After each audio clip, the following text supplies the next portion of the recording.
Welcome, critters. I am Claire Jones, your devoted host of the Sacred Reading CR podcast, and we are examining and discussing Critical Role episodes, plot lines, and characters through the lens of sacred reading practices. So this particular episode is about Campaign 1, Episode 8. No, Episode 5. I had to look at my notes. And we're doing part 1 today, and joining me today is Petall, who has some very interesting hobbies, mostly related to D&D. But the one icebreaker question that I wanted to ask you today was, if you were a kitchen object or utensil or appliance, what would you be? Ooh, that's a good question. There's so many different things. I think I'm gonna say refrigerator, just because I like the idea of being full of food. I love that. Oh, I love it. You're the first person I've ever asked who said refrigerator. People usually get really fancy. They're like, I'm a blender because I blend all of the ingredients together. But I just love being full of food. I mean, that is an A+ answer. I love it. Yeah, I said a coffee mug. Coffee mug, that's a good one. Because it's always there for you when you need it. You can fill it with coffee, tea, milk, wine, whiskey, depending on what you need for the day. And it's usually the first thing you unpack when you move, because you always need your coffee mug. That is first priority. Yeah, that's a good one. It's also warm and cozy. If it has warm liquids in it, it is a comforting, warm hug. Yeah, the one downside to choosing a refrigerator that I didn't think about is that refrigerators are cold, and I don't like to be cold. Yeah, okay. Yeah. Maybe a pantry then, because it's still full of food, but not as cold. Yeah, that sounds good. I like that. All right, cool. I love that icebreaker question. I always get the best answers. I love that being full of food. I mean, that is goals, right? Yeah. All right. Well, please join us as we embark on this adventure in story analysis and self-reflection in order to deepen our understanding of ourselves and the world around us. So as always, we love to hear from you guys as well, your own insights and stories. So please comment, like, and subscribe below. And let's dive in.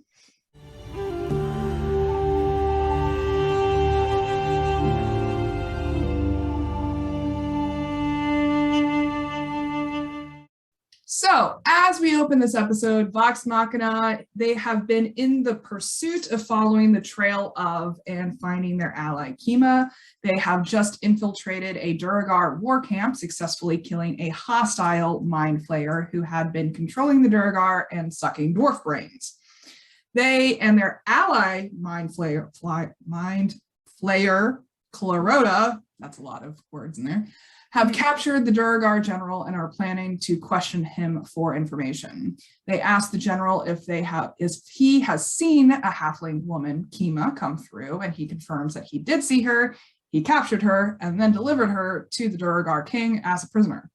Vex charms him in Underdark. Is it Underdark or Undercommon? Underdark is the place, Undercommon is the language. Yeah, okay. Yes. Undercommon, his native language, and he tells her about the passage to the stronghold where Kima is being held. But he withholds some details until he makes a deal with them to leave him alive and unharmed in return. Clarota decides to use his own method and delves into the general's mind for answers. The general then tells them about how Kavarn united the Mind Flayers and the Duergar together, and that he's a monstrous being with a singular black horn. They spend some time trying to identify what this being could be and fail. He also tells them about the fortress stronghold that is surrounded by streams of lava where Kima is being held. There is apparently a secret entrance underneath one of those lava flows. But before Vox Machina gets a chance to take his armor, his weapons, and his dignity, he turns invisible and tries to run. Unsuccessfully. They stop him, and Clarota sucks his brain. So they then loot the entire place and make out like thieves with a bunch of gold, armor, and weapons, but the war camp's horns start blowing, and they quickly realize that they need to make a hasty exit. Keyleth turns back into an eagle and grabs the gnomes, Tiberius casts fly on Grog, and they all stealth the fuck out of there. But the camp starts throwing javelins at them, so Tiberius throws fireball, and then the Duergar start loading large battle ballista. They end up hitting Keyleth again, and she shifts back into her half-elf form before going into a free fall with the gnomes. They all panic, and the group on the flying carpet fly to scoop them up before they hit the ground. But they end up overloading the carpet in the process. Tiberius loses his concentration on Grog's fly spell, and they all start plummeting. They panic again. Tiberius jumps to get Grog. I don't know why he did it, but he tries to jump towards Grog and fails and falls, but manages to cast Featherfall on himself while Grog impacts the ground. And the rest of the group soon follows. So Percy falls unconscious, Scanlan falls unconscious, and Grog leaves a small crater. They do a bunch of quick healing with potions and healing words, and then they make a break for the tunnel at the back of the cavern away from the war camp. They successfully do get to the tunnel, but Clarota is lagging behind and is pierced with a ballista bolt, so Tiberius casts an ice slide for him, and Keyleth casts Wall of Stone to cut off the entrance behind them. It keeps the Duergar at bay while they run further into the tunnel. They heal Clarota. Keyleth nurses a stress ale, which is a habit of hers. And then they find another cavern with an extension of the war camp that is currently abandoned. Keyleth takes control of a bat with beast sense to scope things out, and they pick the left of two tunnels heading out of there. They eventually find an alcove with an abandoned campfire and discover another symbol of Muhammad that is similar to the one they found at the previous camp that indicated Kima's presence. So they are on the right track. There also looks like there has been a massive struggle of some sort with drag marks and Duergar footprints. So Tiberius seals off the alcove with his pillars of stone. Percy makes Vex an explosive arrow, and they all rest while Grog and Vax keep watch. They do hear footsteps approach in the middle of the night, but they do stay hidden. They awake fully rested, and that's where they end for break. So what did we think about this part? Yeah, there's a lot going on. I, in particular, noticed that there was like a lot of creative problem solving to a lot of different things. A lot of things got solved in a really unconventional manner, whether the party decided to or not, such as Clarota eating the brains of that Duergar. Yeah, I was like, that was like a final bookend to that whole discussion. Exactly. No way to really move on from there. Just done. And Matt described it very graphically. He did. He's good at that. I like almost don't register how like gory he describes it, because my brain censors it until like the Legends of Vox Machina started, and like then I saw it all on screen and I'm like, oh yeah, I guess it is that gory. And his sound effects are just incredible. So good. So good. There is a lot of chaos in this episode though. It really is. Yeah, like the whole scenario of all of them falling and trying to come up with solutions, because I mean, like when you think about it, oftentimes in like movies and stuff like that, it's happens so fast that there's no time to show all of that. But because in like the initiative order, time is slowed down so much, like there's so much like attempts to try different things, and a lot more thought. You can see a lot more thought through it than you can normally, and it just kind of like impresses like just how inevitable falling is most of the time, and there's nothing you can do. I mean, there's more you can do in D&D than you can in real life, but like sometimes all you can do is wait until you hit the ground, and honestly, that's terrifying. Yeah, we get so used to having like quick solutions to problems in fantasy worlds. Like there's magic, there's superpowers, there's all kinds of supernatural stuff going on. But sometimes people die. Sometimes people do get hurt. And when it does, it's like almost more shocking. Yeah. Like, how dare you die? We have magic. Exactly. But then like in D&D, you can see like, oh no, we tried magic. We just rolled really badly. Yeah. Or we tried the wrong magic, or Yeah. we ran out of time, Or or we were whatever. attacked and knocked out of the sky. Yeah, exactly. So what kind of metaphors, stories, or themes are we seeing here? Well, yeah, I think like creative problem solving is definitely one. There's definitely the emphasis on falling, especially with the name of the episode being the trick Yeah, about falling. yeah. And I don't know, that's the part that really stuck with me the most, Mm, just seeing everybody's different approaches to it. And I think this is one of Tiberius's better episodes mm, because he did seem more than usual to try to do spells that would help out mm, other people. And mm, I remember being quite impressed with that. Yeah, I mean, Tiberius does have a very strong self-protection motivation, but I think he Absolutely. also has this like need to perform as well. Hmm. And this is actually part of what I noticed when it comes to the themes. Like there were so many panic and knee-jerk reactions, so Yeah. many. Like there was panic all over the place, and like some turned out badly and some that they skated by with. Yeah. And their plan had worked so well when they were entering the war camp and stealthing into the central building, but leaving the camp went horribly. Yeah, it's kind of a classic and critical role for them to come up with all of these great plans that, like, in theory should work, and only for something to go wrong so early on and for them to figure it out on the fly. And you can definitely see this early on, they do not have as strong a grasp on like figuring out how to solve things when things go on as they do in like more recent episodes. Well, I was actually laughing last night watching the Exandria Unlimited episode because Oh they were yeah. planning a break and enter, I think, Yeah, yeah. and they were planning it. And then they were like, but how do we get out of there after we do it? And literally one of the players went, oh, we don't need to worry about that part. Yeah. And I was like laughing so hard because we have this episode recording for today. And I was like, it's just 7 years later, it's the same thing. It's the same thing. All that's changed is that they're a little bit better thinking on their feet now. Like they never make an exit plan. They No. never make an exit plan. They make an enter plan, but they never make an exit plan. They never make a backup plan either. It's always dependent on every single step going exactly right. Yeah. And like when things do go wrong, they all try to be the savior. Like Yeah. they all try to be the savior. Each of them individually try to jump in and try to save the day in their fog of panic. And Yeah. I find that super interesting. Like it really just goes to show you how much the fear center of the brain can impact cognitive functioning. Like Oh yeah. I'm a neuroscience nerd. I can talk for days about this stuff, especially like the amygdala, the fear center, and the adrenaline responses.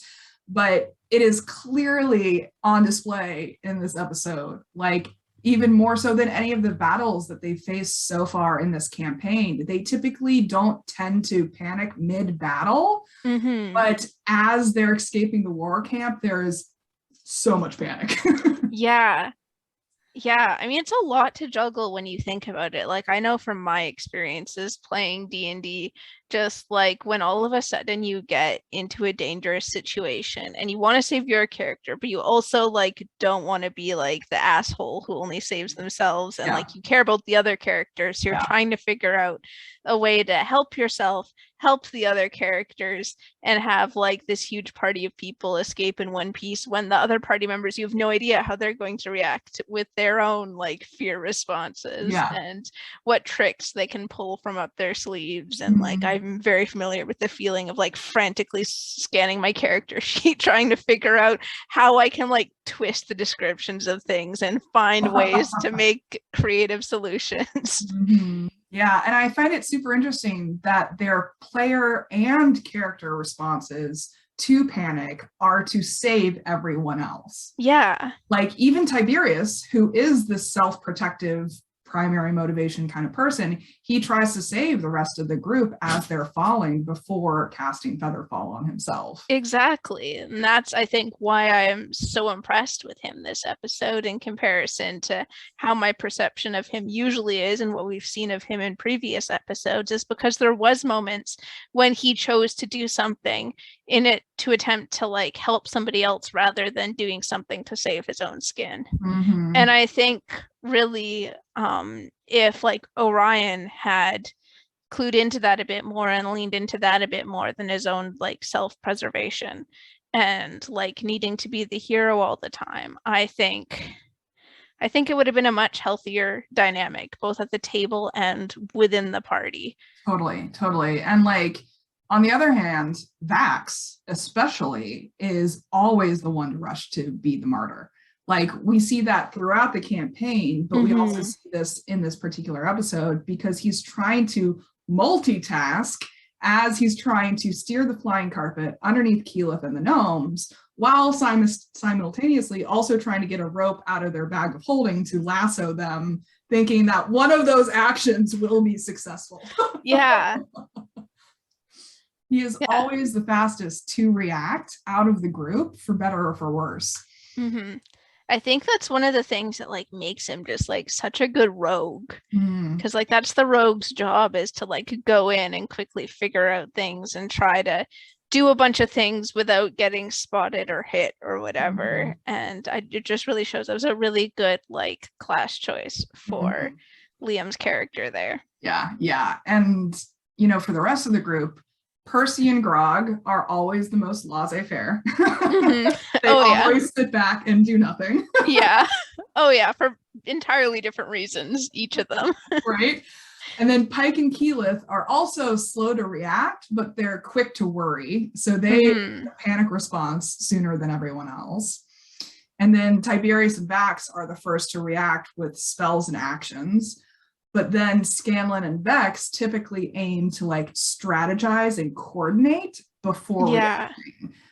But except when Vex panics whenever Vax is injured. That's the one. Which pairs interestingly with like Vax's inclination to like go in and act first. Totally.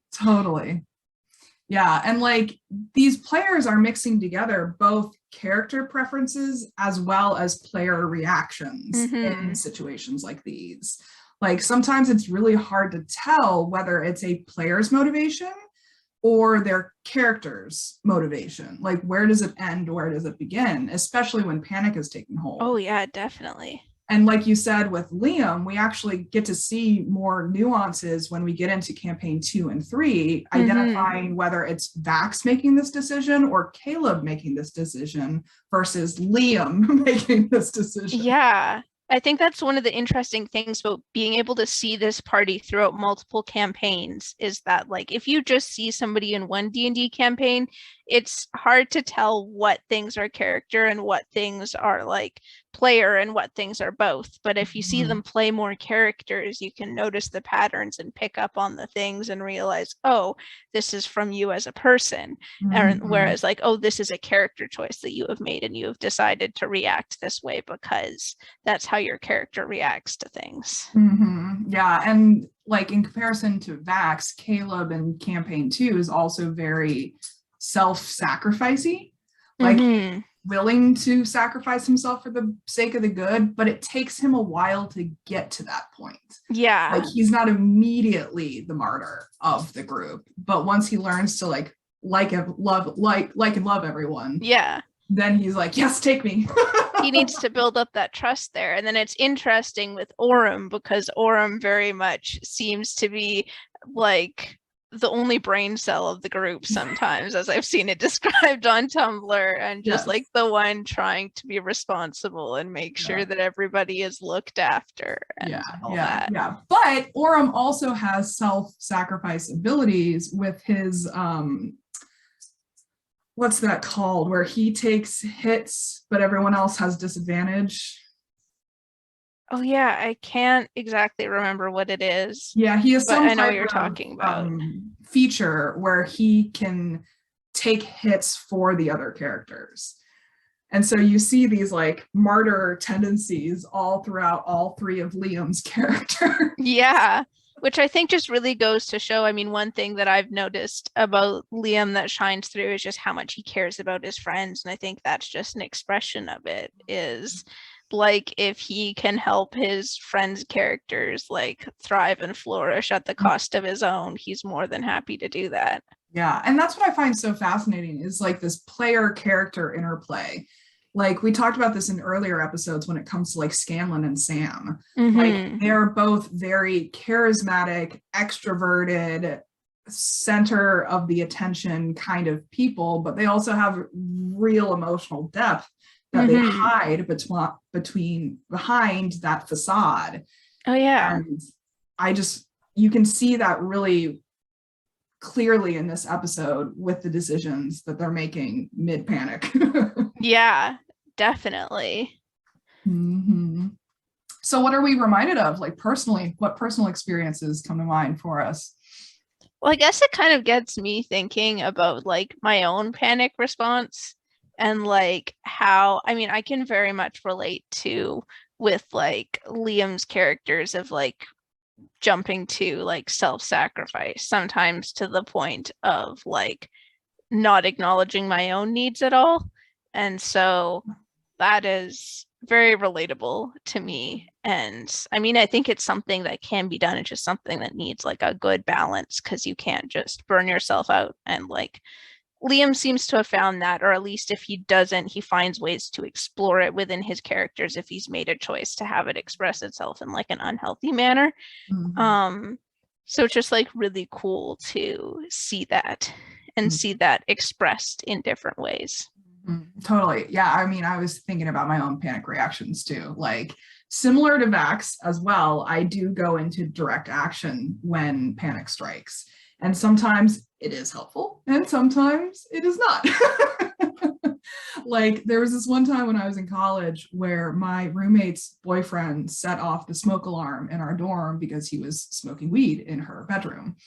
And I may have also been intoxicated at the time.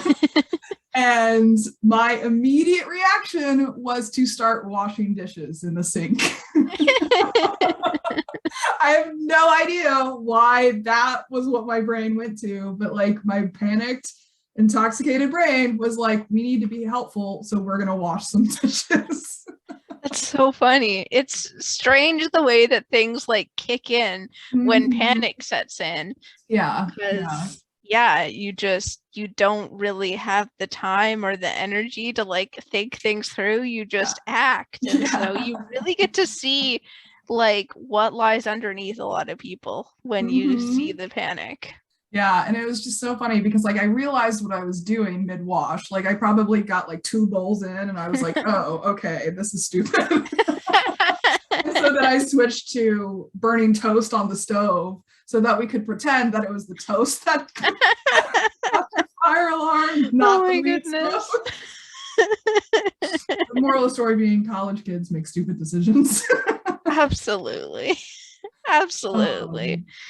But nowadays I'm closer to like Scanlan and Vex, like wanting to strategize and coordinate before reacting. But I still do get some of those like heart pounding, adrenaline filled dishwashing moments every now and then.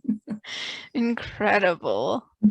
Yeah, I definitely say that I'm a mix of like the self-sacrificing and also a mix of the like immediately jumping to worry of Keyleth and Pike. I can very much relate to, especially Keyleth and her panic responses. Yeah. She has the funniest panic responses. Like Ashley as Pike goes straight into like, what do my spells even do? Yeah. Like she has no idea what even is going on. Yeah. And then Keyleth goes straight into like, that happened? Like she gets so offended that like things are going wrong. She's like, how dare you fall? Yeah. It's great. I love it. I love the way that I love the way that they express that in the Legends of Vox Machina. Just all those moments of like, did we do that? And just like it was so well done. Such a great expression. Like it's so cool to see how they adapted it into such a short time frame to show all these character traits come through. Yeah, I also really enjoy Marisha reacting to Matt sometimes. Oh yeah. Like there's a moment in this episode where like he says something that she doesn't like and she just gives him this look like, did you literally just say that to me? Yeah. And he's like, I'm the DM. Like, I can't just say things that you're going to like. Yeah. And she's like, how dare you? How dare you? Yeah, it's really cool to just like see those moments of interactions with like their own personal relationships, like with like Laura and Travis as well. It's so funny sometimes. Yeah. So what kind of actions are we being called to take as a result? Yeah, well, I think like just taking a deeper look at like my panic response and seeing like what that says about me. Was that a reaction that is helpful, or is it showing things that like I need to work on within myself? Obviously there's very little you can do in the moment, but you can stop and reflect afterwards and figure out like if there's something that needs to be changed, like do the work to change it, or just like sometimes it can be like something that's like really enlightening and encouraging, like you're like, oh, this is actually something like a really good priority to have. And I think it's just an interesting way to look at people and look at yourself in a different way rather than just like brushing it off as like, oh, it's a moment of panic. Like love like introspection and like figuring things out about myself, probably more so than the average person, because I'm constantly thinking, I'm like, oh, why did I do that? Why did I do this? And so yeah, it's just really cool to like, because I've never thought about thinking about my panic responses before. I've always either been like felt really guilty or like felt relieved that I handled it well, but like this conversation has made me realize that I can actually look deeper, and rather than just like brushing it aside with relief or guilt, I can be like try to figure out like the deeper motivations behind it. Totally. And figure out whether good motivations or not good motivations, and whether I should start working on changing some of those things or whether I should celebrate it. Yeah, I mean, I'm the exact same, like being more aware of like when those adrenaline panic moments do hit. Like I would be interested to see if there's a pattern, like which moments cause the pause and reflect response and which moments cause the adrenaline response. Yeah. Like sometimes it's an email or a message that causes the adrenaline response for me. Sometimes it's like a near miss while you're driving around town, which is a very valid adrenaline response. Oh yeah, definitely. But it also begs the question, like, what is it about those seemingly innocuous emails and messages that cause the panic response? Like, what is it behind those? Like, you know, you're looking at the motivations, like, what about like the triggers? Like, what is it about those panic triggers that make them cause that I am being chased by a tiger right now? Reaction. I mean, that's a whole fascinating thing to think about when you think about just like anxiety in general. Like I have been diagnosed with anxiety, so it's like interesting to see how things that like are seemingly harmless can like cause those like life or death panics. Like you said, as if we were being chased by a tiger. Yeah, I mean, that's what the amygdala tells us. It's like, you need to run. Exactly. And it's just interesting how that part of our brain is still around in like our modern world, and like how it reacts the same way to danger, even if the danger is like, oh no, what if I lose my job or whatever. Yeah, totally. Well, I mean, the amygdala actually scans our environment for threats every 8 seconds. Wow, I did not know that. That's very frequently. Yeah, exactly. Because we're constantly being like, are we in a safe environment? Are we in a safe environment? Are we in a safe environment? And so your amygdala is just like evolutionarily trained to be like, should we fight, flight, or just kind of chill?